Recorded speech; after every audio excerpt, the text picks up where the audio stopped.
Okay, here's a great opportunity for a recursive expression using the Fibonacci sequence. So if you take a look at the number sequence here, we've got 1, 1, 2, 3, 5, 8, 13, and each number here is the sum of the two previous numbers. So 21 is achieved by getting 13 and 8. Add those together, and then you get 21. So it's easy enough if you wanted to, say, write a loop to print these numbers and find the entire sequence. But what if you had, in terms of your planning, you wanted to just find what the 10th number was? So that's going to be 1, 2, 3, 4, 5, 6, 7, 8, 9, 10, which would be 55 here. But you could write a loop that would go through here, go 10 times, and then you'd find the 55. But we can also find this recursively.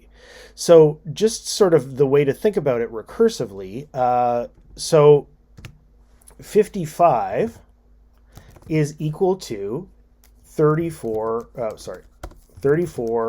plus 21. So each number is equal to the sum of those previous numbers. But the thing is, 34 here, what we need to do if we're thinking about this recursively, well, how do we get 34? Well, 34 is the sum of 21 plus 13. And where do we get this 21 from? Well, this 21 comes from 13 plus 8. And then we can further do this with these numbers here. So where does 21 come from? So this is actually 13 plus 8.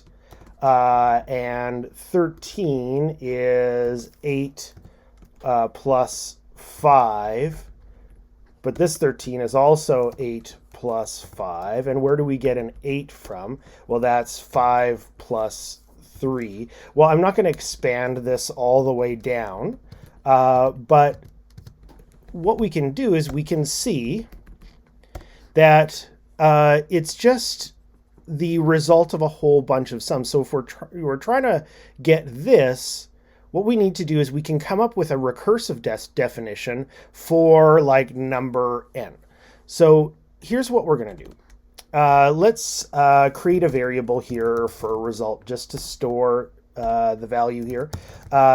And we're going to get the result of, we'll create a method here, and we're going to call it Fibo, and then we're going to find the 10th value like this. And then we'll print it out. So system.out.println result. And what we're hoping to get is we're going to try and get the 10th value from this by creating a recursive expression to find value n.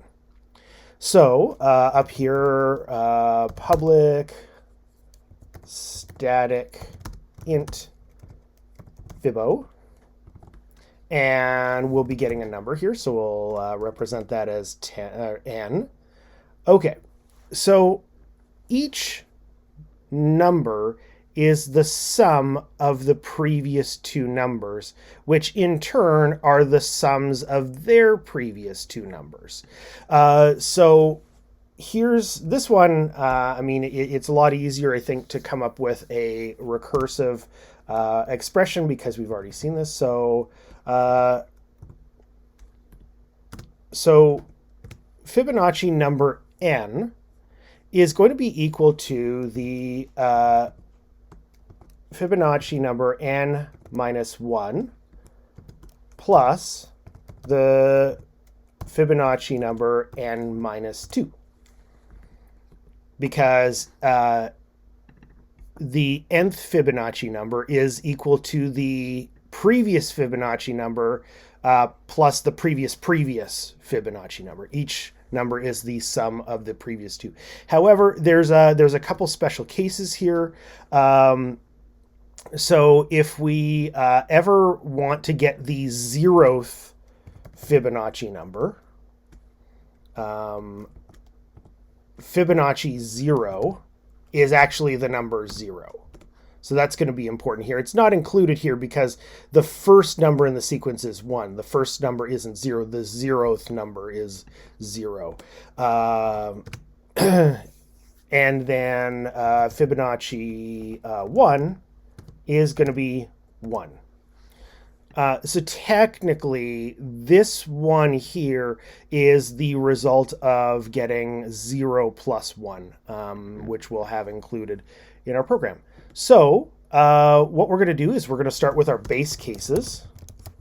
So these are the base cases are always the ones that don't have a recursive expression to explain them. And that's these two here. So there's no recursive expression to explain what this 0 came from. And there's no recursive expression to explain where this 1 came from. So here, I would start with the base cases. If n equals 0, then what we're going to do is we are going to return 0. Else, if n equals 1, then we're going to return 1. Now we get the recursive expression here. So otherwise, what we're going to do is we are going to return Fibo n minus 1 plus Fibo n minus 2. There we go.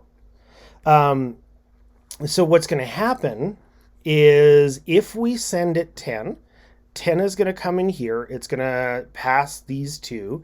It's going to it's going to find the Fibonacci value of 9, so the 9th value from this. And this one's going to dig through and find the 8th value, and then it'll add those together, and it will return the result of Fibonacci 10.